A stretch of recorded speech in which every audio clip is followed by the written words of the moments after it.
What's going on, chess lovers? This is Maurice Bishop, founder of Life is Game Chess. As you see, my bullet chess rating is rising dramatically. I went from, because I was kind of stuck on the 1800 to a low 1900 rating in bullet, but it's finally rising because I'm constantly, training and, trying to master my craft and like certain openings and tactics and what to look for. So, here you're about to see a little of that, though. Well, not really. Well, you'll see what I'm talking about, though. But anyway, obviously I'm white and he's black, and I'm playing against a 2236. The move starts out E4. He goes E5. I go knight F3, knight C6, D4. He catches D4. And usually most opponents, or most people who play this, they'll play knight catches D4, which is just the Scotch, right? But I go bishop C4. So this one right here is called the Scotch Gambit. So I'm pretty much giving that pawn away so that I can have more pieces develop and more activity.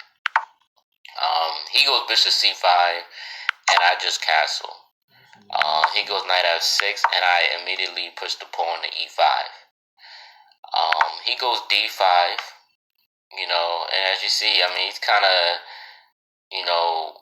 he's hitting my light square bishop, which is kind of like a strong bishop, and then at the same time, he's opening his bishop that's on C8, giving him some opening room as well. So what I did was I actually captured a knight on F6. He captures, and I go rook E1 check. So obviously, I got the king in the center. He actually got two pieces developed, and I only have two that's actually like still in the back. But at the same time, I still have some openings, or I still have the bishop pretty much in that long diagonal, so it ain't like it's blocked or anything, right? So he goes bishop E6, and I go knight G5. Now, obviously, as you can see, I'm attacking the light square bishop on E6 twice with the knight and with the rook on E1. And also I have a loose pawn that's on F6 that's also threatening on G7. But he goes bishop F8.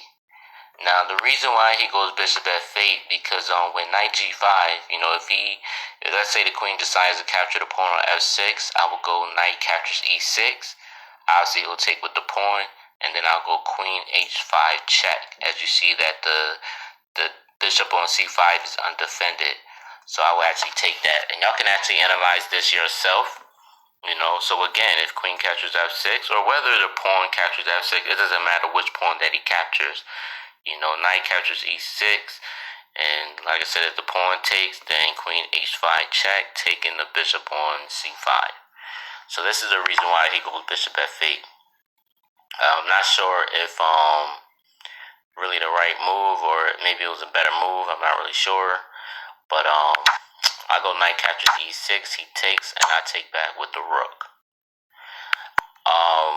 He goes king F7, which I'm actually happy with his position, because the fact that the king can't castle, he's actually kind of like out in the open and everything. So I actually go rook E4. And again, it kind of would be kind of bad. It would be bad for the queen to take the pawn on F6 because of the rook F4, because I'm threatening his queen. So like if he goes queen captures F6, I just move my rook to F4, pinning his queen and actually winning it. And even if he goes G captures, the pawn on G7 captures on F6, I still have that immediate threat on queen H5 check. Which I'm actually threatening mate after that. So it's just ugly, right? So that's why I go rook E4. He goes queen D5. I believe there was a better move. Maybe, honestly, I kind of really don't see a better move. Maybe y'all could see for yourself, but I just go knight C3. Obviously, he can't take the knight because of the queen that's on D1 will capture the queen on D5 with a check. So he can't take that knight. And he goes queen C5. And again, right now it seems like I'm having more development in my position. I got the king pretty much can't castle. He's under attack. I have a rook open file. I think I'm doing pretty okay in this position, or more than okay. So I go queen g4, and the whole point of this is if he takes the knight on c3, then my response is queen e6 check. And then if he goes king g6, then I can just capture the pawn on g7, hitting the rook with a check. And obviously the king will have to take, and then bishop h6 checkmate.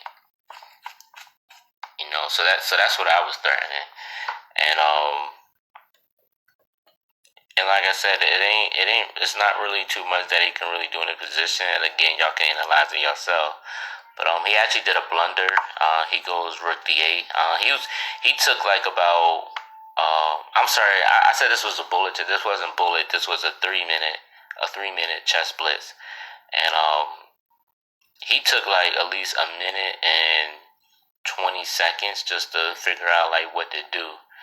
Obviously, he was unfamiliar with this position, and this is not something that I found in a book or whatever, things like that. I just kind of understand what this guy's game is supposed to be about and things like that. So I just kind of went with the concept and then found great positions.